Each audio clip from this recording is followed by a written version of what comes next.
एक श्वास उश्वास की कीमत, 2 अक्षर का मंत्र श्वास उश्वास से सिमरण है। आप जी ने एक मंत्र का जाप कर दिया,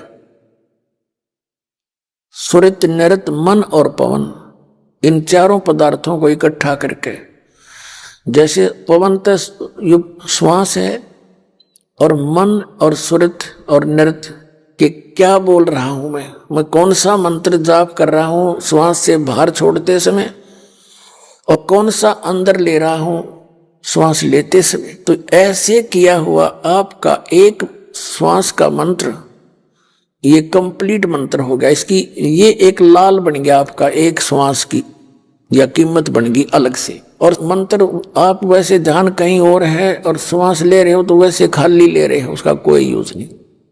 जैसे श्वास बाहर छोड़े उसमें ध्यान रखे क्या बोल रहा हूं, क्या जाप कर रहा हूं श्वास से, अंदर लेवे तब उस पर भी ध्यान रखे। इसको सुरत शब्द अभ्यास कहते।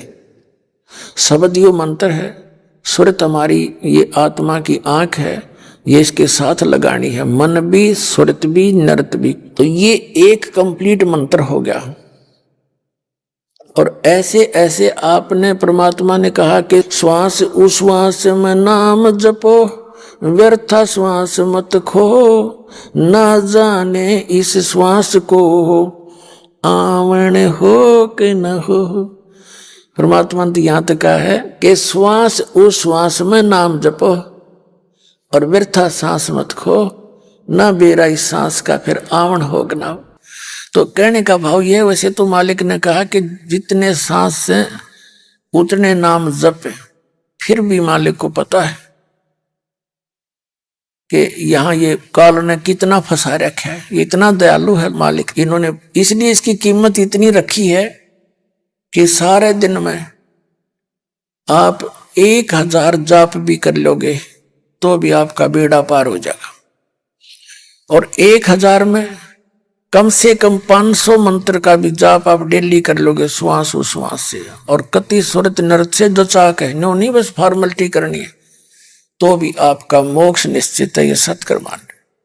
और एक बार आप इस नाम को जपना शुरू करके देखना, जिनको मिल गया उनको तो पता ही है सतनाम का, तो उसमें कितना आनंद आएगा आपको, आप ही अनुभव कर सकते हो उस आनंद को। अब जैसे ये और मंत्र देते हैं, इनका कोई अस्तित्व नहीं, क्योंकि इनमें वो आनंद आ ही नहीं सकता जो परमात्मा की भक्ति में आया करे। आत्मा गदगद होती चली जाती है, कुछ दिनों में आपके ये अंतःकरण के मैल कट जाएंगे और फिर जरा भी चर्चा चला करेगी परमात्मा की, आंखों से आंसू आने लग जाएंगे आपके। तो इसके बारे में बताया है कि जैसे सूरज के आगे बदरा ऐसे कर्म छयारे, और प्रेम की पवन करे चितमंजन झलके तेज नयारे। जैसे सूरज का आगे बादल छा जाते हैं, सूर्य विद्यमान होते हुए भी हम देख नहीं सकते, और फिर हवा चलती है तेज, बादलों को इधर उधर फेंक देती है, सूर्य का ज्यों का त्यों तेज हमें दृष्टिगोचर होता है। तो परमात्मा कहते हैं आपके अंतःकरण में, परमात्मा और आत्मा के बीच में ये पाप कर्मों के बादल छा गए। अब इसको समाप्त करने के लिए बताया है कि जैसे सूरज के आगे बदरा ऐसे कर्म छयारे, और प्रेम की पवन करे चितमंजन झलके तेज नयारे। यानी एक प्यार आओगा, आपका विशेष प्रेम उत्पन्न होगा उस मालिक के प्रति, उसका जिक्र चलते ही आत्मा गदगद हो जाएगी। फिर वो यहाँ हमारे लिए आते हैं।